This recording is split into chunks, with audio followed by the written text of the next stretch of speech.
Hi అండి. నమస్తే. Welcome back to our channel. ఈరోజు నేను ఈ ఈత పళ్ళు సంపాదించడానికి ఎన్ని కష్టాలు పడ్డాలనేది ఈ వీడియోలో చూపిస్తాను. నిజంగా ఈ ఈత పళ్ళు ఎందుకు అన్ని కష్టాలు పడి ఆ ఈత పళ్ళు తెచ్చుకోవాలా అంటే కంపల్సరీ తెచ్చుకోవాలి, తినాలండి. ఈ ఈత పళ్ళు వల్ల మెడల నొప్పులు గానీ, ఎముకలకు సంబంధించినవి గానీ చాలా బెనిఫిట్స్ అయితే ఉంటాయి. అవి ఈ వీడియోలో నాకు తెలిసినవి నేను మీకు చెప్తాననమాట. చూసారా ఒక్కసారి వెనకాల తోటలో అయితే ఉన్నాం ప్రస్తుతానికి. ఎన్ని గెలలుగా కాసినాయో చూడండి. చెట్టు నిండా కాయలు ముగ్గిపోయి ఉన్నాయన్నమాట.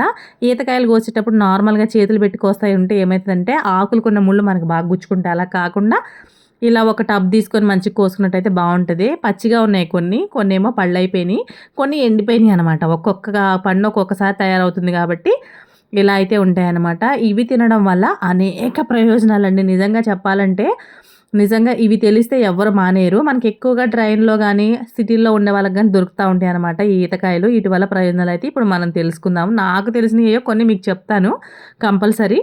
మెయిన్‌గా వచ్చేసి మనకి ఎముకల్లోని గుజ్జు తగ్గిపోయిందంటూ ఉంటారు కదా! దాని ప్రాబ్లమ్ నుంచి బయటపడతాము. మరీ ఎక్కువ తినకూడదు. ఈ సీజన్ వచ్చినప్పుడు కంపల్సరీ తినాలి. ఐరన్ లోపం వల్ల కూడా చాలా బాధపడుతూ ఉంటాము. బ్లడ్ తక్కువైపోయిందని. ఈ ఈత పళ్ళు తినడం వల్ల బ్లడ్ కూడా పెరుగుతుందండి. గుండె ఆరోగ్యంగా ఉంటుందంట. నేను చాలా వీడియోస్‌లో చూశాను. అలాగే ప్లస్ నేను సెర్చ్ చేసుకో యాంటీ ఆక్సిడెంట్లు అనేవి ఎక్కువగా ఉంటాయంటండి ఈ పళ్ళల్లోని. చాలా బాగా వర్క్ అవుతాయంట. ఆరోగ్యానికి చాలా మంచిదని చెప్తా ఉన్నారు కొంతమంది. నేను అడిగి కూడా తెలుసుకున్నాననమాట. ఈత పళ్ళు జీర్ణశక్తిని కూడా బాగా మెరుగుపరుస్తాయంటండి. రక్తహీనత తగ్గుతుందంట. ఇంకా మనకి ఎముకలు బలంగా ఉంటాయంటండి. చాలామంది ఇప్పుడు పెద్దవాళ్ళలో కానీ చిన్నవాళ్ళలో కానీ ఎక్కువ మనకి ఎముకలు అరిగిపోయినాయి ఇలాంటివి చూస్తూ ఉంటున్నాము. చాలామందికి ఏంటంటే ఖర్జూరం తినడం వల్ల మనకి బెనిఫిట్స్ తెలుసు కానీ ఈత పళ్ళు తినడం వల్ల చాలామందికి తెలీదు. అందుకని చెప్పేసి నేను ఈ వీడియో చేస్తున్నాననమాట. వయసుతో సంబంధం లేకుండా చాలామందికి ఎముకలు అరిగిపోవడం గానీ, నరాలకు సంబంధించిన బాధలతో గానీ, అందరూ కాకుండా అందులో నేను ఒకదాన్ననమాట. నాకు కూడా మెడల నొప్పులు అవన్నీ ఉన్నాయి. అందుకని చెప్పేసి మా అమ్మగారు ఎప్పుడు చెప్తారు, ఈత పళ్ళు వస్తే మాత్రం అస్సలు మిస్ అవ్వద్దమ్మా, కంపల్సరీ తిను, కొనుక్కొనైనా తిను అని అంటారు. కానీ నాకేంటంటే మా తోట దగ్గర ఈత తోట ఉందనమాట. వాళ్ళు కళ్ళు సేల్ చేస్తారు. కళ్ళు తర్వాత మనకి ఈత పళ్ళు కూడా దొరుకుతాయి. చూడండి నేను ఎన్ని కాయలు కోసుకున్నానంటే గెలలుగా కట్ చేసేసుకున్నాను. నాకు ఈత పళ్ళు అంటే చాలా ఇష్టం. పల్లెటూరులో ఉన్న వాళ్ళకి కంపల్సరీ ఈత పళ్ళు నచ్చుతాయి. అది అలా అని కాదు కానీ సిటీలో ఉన్న వాళ్ళకి కూడా నచ్చుతాయి. కాకపోతే దొరకవు అనమాట. సిటీ వాళ్ళకి దొరకవు కాబట్టి కొనుక్కొని తింటారు. మనమేమో ఇలా ఫ్రెష్‌గా కోసుకొని తింటాము. చుట్టుపక్కల చిన్న చిన్న విలేజ్ల సైడ్ ఉన్నట్లయితే మనకి ఇట్లా దొరుకుతాయి అనమాట. ఈ వీడియో మీ అందరికీ నచ్చుతుందని అనుకుంటున్నానండి కంపల్సరీ. చూడండి ఎంత ఫ్రెష్‌గా ఉన్నాయంటే నిజంగా సూపర్ అంటే సూపర్ టేస్ట్ ఉంటాయి.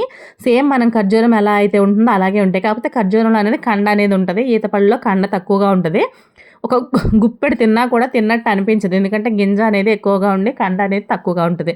ఇక్కడ నేను మా ఫ్రెండ్ వాళ్ళు వెళ్ళాము ఈత పళ్ళు తెచ్చుకోవడానికి. ఈత పళ్ళు గెలలు ముగ్గిపోయారనుకోండి, ఇందులో మెయిన్‌గా మనం ఇబ్బంది పడేది ఏంటంటే ఈత పళ్ళు కోసేటప్పుడు ఆకులకి ముళ్ళు మాదిరిగా ఉంటాయన్నమాట. అవి గుచ్చుకున్నాయంటే మనకు ఒక గంట సేపు నొప్పి అనేది ఉంటదన్నమాట. ఏదో చేను గుట్టినట్టు అసలు అక్కడి నుంచి కదలనట్టు అంత నొప్పి ఉంటది. నాకు ఆల్రెడీ 2, 3 గుచ్చుకున్నాయి. అవి ఈత పళ్ళు ఏంటంటే కిందకి చిన్నగా ఉండడం వల్ల మనం కింద నుంచి దూరి వెళ్ళడం వల్ల ఆకులకి సూదుల్లా ఉంటాయండి. ఆ సూదులాంటివి గుచ్చుకొని చాలా ఇబ్బంది పడతాము. చూసుకొని చాలా జాగ్రత్తగా వెళ్ళాలి. లేదంటే ఏ కళ్ళల్లోనన్నా పొడుచుకుంటే చాలా ఇబ్బంది అవుతుంది. చూడండి చున్నీలోకి అయితే దులుపుకుంటున్నాము. ఇలా గెలలు పట్టుకొని దులుపుకుంటే మనకి ఈజీగా ఉంటుంది అనమాట. మనం డైరెక్ట్గా చెయ్యి పెట్టి కొయ్యాలంటే కూడా కొయ్యలేము. ఇంకోటి ఏంటంటే గుచ్చుకుంటాయి. అది మెయిన్ రీజన్ అనమాట. ఈత పళ్ళు కోసేటప్పుడు చాలా జాగ్రత్త వహించాలండి కంపల్సరీ. లేదంటే గుచ్చుకుపోతాయి. నాలాగా ఇబ్బంది పడాల్సి వస్తుందనమాట. మీరు కూడా చిన్నప్పుడు స్కూల్కి వెళ్ళినప్పుడు మన పల్లెటూరులో ఉన్నప్పుడు కానీ ఈత పళ్ళని తినే ఉంటారు. మీరు తిన్న ఎలా అయితే ఎంజాయ్ చేశారో అలాగే మేము కూడా ఈరోజు అయితే ఈత తోటలో ఎంజాయ్ చేస్తూ ఉన్నాము. చిన్నప్పుడు వీటి కోసం యుద్ధాలు చేసిన రోజులే ఉన్నాయి. ఒకసారి చూడండి ఎన్ని ఈత పళ్ళను రాలివారు నేను. ఫ్రెష్‌గా చాలా బాగున్నాయి. చాలా స్వీట్ ఉన్నాయి. కంపల్సరీ అందరూ తినండి. మీరు తిన్నా తినకపోయినా పిల్లలకి కంపల్సరీ పెట్టండి. ఇప్పుడు పిల్లలు అసలు ఇట్లాంటివి ఏం తెలీదు. తీసుకెళ్ళి ఇచ్చినా కూడా ఇవి మేము తినమని పడేస్తారు. కంపల్సరీ వాళ్ళతో తినిపించడానికి ట్రై చేయండి. ఓన్లీ ఎండాకాలం మాత్రమే దొరుకుతాయన్నమాట. కొంచెం వెనకగా వచ్చిన కాయలైతే మనకి వెనక జూన్, జూలైలో కూడా దొరుకుతాయి కొన్ని చెట్లకి. అటు ఇటుగా ఉంటాయన్నమాట. ఇప్పుడు మనకి సీజన్ కాబట్టి మనకి ఇన్ని ఈత పళ్ళు అవి దొరికాయి. ఈ చెట్లు కూడా చూడండి మనకి అసలు పైకెక్కి దులుపుకునే ఒకప్పుడు చెట్లు మా తోటల్లో మా ఊర్లో ఉన్నప్పుడైతే చెట్లు చాలా హైట్ ఉండేవి. రాళ్ళు పెట్టి కొట్టడం, గెళ్ళ పెట్టి దులపడం అలాంటివి చేసేవాళ్ళము. ఇక్కడ అలా లేదు చూడండి. నాకంటే చిన్నగా నాకు తెలిసి ఒక 10, 20 జానలు ఉంటుందేమో ఇది. ఈ చెట్టు చూడండి గెల్ల మూవ్ మీద ఆనిపోయి ఉన్నాయి. అంత బాగా కాసినాయి. చాలా అంటే చాలా బాగా అనిపించింది అసలు ఈ తోటలో తిరగడం గానీ, కోసుకోవడం గానీ, చిన్నప్పుడు రోజులు మళ్ళీ ఒకసారి గుర్తొచ్చేసినాయి మాకైతే. మరి మీకు గూడా ఈత పళ్ళు ఇష్టం ఉంటే గనక ఒక కామెంట్, లైక్, షేర్ కంపల్సరీ చేయండి. మనం స్కూల్‌కెళ్ళిన రోజుల్లో 19 కిడ్స్‌కైతే ఇవి చాలా బాగా మెమోరీస్ అని చెప్పొచ్చనమాట.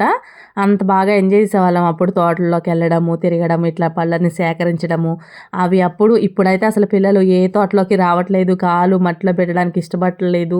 వ్యవసాయంలో అట్లా ఇంట్రెస్ట్ లేదనమాట పిల్లలకి. ఎంతసేపు మనం సిటీలో ఉంటున్నాం కాబట్టి చాలా వరకు అందరూ బతుకు తెరువు కోసం సిటీలో ఉంటున్నాం కాబట్టి ఇలాంటియన్నీ బాగా మిస్ అయిపోతా ఉన్నాము. నేనిక్కడ చూడండి పచ్చియి కూడా కోసుకుంటున్నా. ఎందుకంటే ఇవి మనము ఏదైనా ఒక సంచిలో గానీ, వేడినీటిలో గానీ ఏస్తే ఒక 4, 5 రోజుల తర్వాత ముగ్గిపోతాయనమాట. ఆల్రెడీ దోరగా అయిపోయినియి.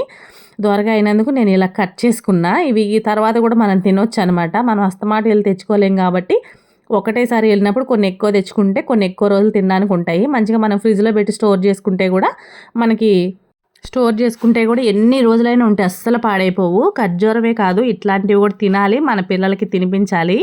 మెయిన్‌గా ఎక్కువ ఎవరు తినాలి అంటే గనక మోకాళ్ళు అరిగిపోయిన వాళ్ళు గానీ, ఎముకలు అరిగిపోయిన వాళ్ళు గానీ ఉంటారు గదా! వాళ్ళకి చాలా బాగా పనిచేస్తాయి. మెడిసిన్ యేసుకునే పని లేకుండా అన్ని మంచి ఔషధ గుణాలైతే ఈ పళ్ళల్లో కలిగి ఉంటాయన్నమాట. మనం మెడిసినే గాదు ఇట్లాంటి ఫ్రూట్స్ వల్ల గూడా కొన్ని కొన్ని వాటిని మనం తగ్గించుకోగలుగుతాము. ఇలా గెలలు నరుక్కున్నాక ప్రతి చెట్టుకి కంపల్సరీ గుత్తుల్లో కాసున్నాయి. ఒకసారి చూడండి.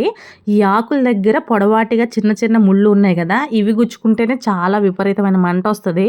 దీని నుంచి మనం జాగ్రత్తగా కొయ్యాలి అంటే గనక కంపల్సరీ మనం గెల దులిపే విధంగానే ట్రై చేయాలి. చేత్తో కోసుకోవాలనుకుంటే ఏదో రకంగా గుచ్చుకుపోతున్నాయి. నేను ఎంత కేర్‌ఫుల్‌గా కట్ చేసినా గూడా గుచ్చుకుపోతున్నాయనమాట. లోపల కన్న చూడండి ఎలా ఉందో.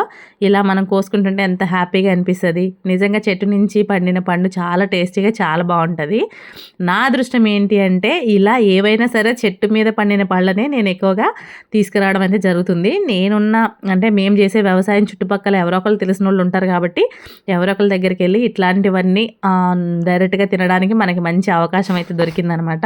కాయలు కూడా చూసారా ఎంత బాగున్నాయో అసలు నిగనిగలాడిపోతున్నాయి. కొన్ని పళ్ళేంటంటే చిట్టి ఈత పళ్ళుంటాయి. అవి బ్లాక్ కలర్‌లో ఉంటాయి. ఇవి బ్లాక్ కలర్ కావండి. ఇంతే ఇవి హైబ్రిడ్ కాబట్టి కొంచెం ఇలాగే ఉంటాయన్నమాట. చిట్టి ఈత పళ్ళేంటంటే కలర్ చేంజ్ ఉంటాయి. కొంచెం లైట్‌గా కొంచెం యెల్లో ఉంటాయి. ఈ వీడియో గనుక మీ అందరికీ నచ్చితే లైక్, షేర్, సబ్స్క్రైబ్